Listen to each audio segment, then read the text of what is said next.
But first, we received a new look at the grain balance sheet from USDA in the latest supply-demand report.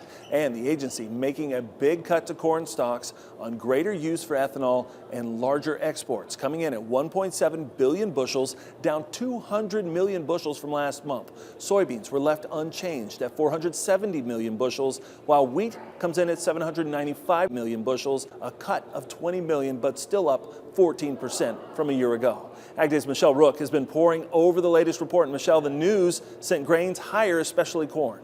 Clinton, corn had rallied coming into the report, anticipating lower corn ending stocks, but USDA's cut was way more aggressive than expected. The agency doesn't make changes to production in the December report and historically has made only slight changes to demand. So this was a surprise, although some thought the market reaction was a bit muted. USDA shocked the market by lowering corn ending stocks 200 million bushels to 1.738 billion. The market was anticipating a cut with strong cash basis levels, strong ethanol production, and U.S. export commitments running 33% ahead of last year.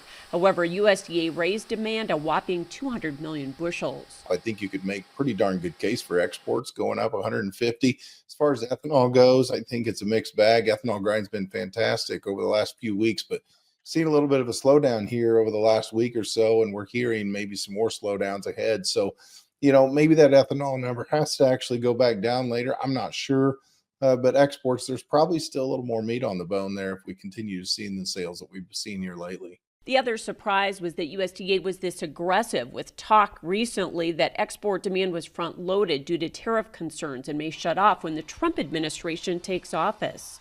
You've got to think that maybe Mexico was front loaded to an extent, but we still feel like they've got more corn to buy on further down the road. Soybean ending stocks were left unchanged at 470 million bushels, and Argentina production was raised just 1 million metric tons to 52 million. Brazil was left at 169 million, which is a record, but Bennett says that may be a gift.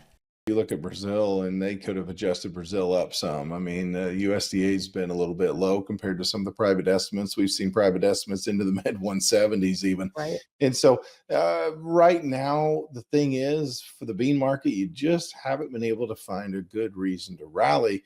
The report was slightly friendly for wheat as USDA lowered ending stocks 20 million bushels to 795 million, which was below expectations. I'm Michelle Rook reporting for Ag Day.